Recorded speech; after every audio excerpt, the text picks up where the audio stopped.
আজকে আপনাকে নিয়ে যাব রাঁচি শহরের অন্যতম সেরা জলপ্রপাত হুন্ডরু জলপ্রপাতে। রাঁচি শহরের বিখ্যাত জলপ্রপাতগুলোর মধ্যে অন্যতম হচ্ছে এই হুন্ডরু জলপ্রপাত। এটি এই অঞ্চলের উচ্চতম জলপ্রপাতগুলির মধ্যে একটি এবং উচ্চতার নিরিখে ভারতবর্ষের মধ্যে 34তম। উচ্চতা প্রায় 322 ফিট। তবে এত সুন্দর জলপ্রপাত দেখতে হলে আপনাকে একটু কষ্ট তো করতেই হবে। সেটা কেমন? আপনাকে ভাড়া করা গাড়ি যেখানে নামিয়ে দেবে সেখান থেকে প্রায় 750টি ধাপ সিঁড়ি নিচে নামতে হবে। তারপর আপনি দেখতে পাবেন এই টুরিস্ট স্পটটি।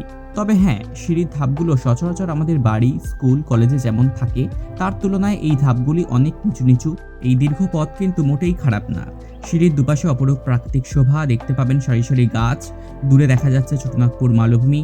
বলা বাহুল্য এই প্রাকৃতিক শোভা আপনার কষ্ট কিছুটা হলেও লাঘব করবে।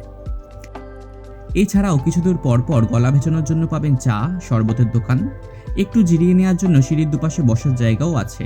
সব মিলিয়ে আপনাকে এই সুন্দর জলপ্রপাত দেখানো সব রকম ব্যবস্থা স্থানীয় প্রশাসন করে রেখেছে। চেষ্টা করবেন হয় সকালের দিকে না হয় দুপুরের পর এই জায়গা যেতে। সেক্ষেত্রে প্রখর রোদের মধ্যে সিঁড়ি ভাঙা ঝক্কি আপনাকে নিতে হবে না। বলে রাখি, এখানে এন্ট্রি কিন্তু বিকেল 4টে পর্যন্ত।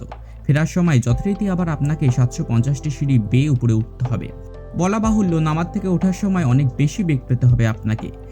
আরও একটি আকর্ষণ হলো এখানকার দেশি মুরগির ঝোল দিয়ে দুপুরে লাঞ্চ। আপনারা যদি গাড়ির ড্রাইভারকে বলে রাখেন সেক্ষেত্রে উনি আগে থেকে নির্দিষ্ট দোকানে বলে রাখবেন এবং দেশি মুরগির ঝোল দিয়ে সম্পূর্ণ বাঙালি থালি কিন্তু আপনি পেয়ে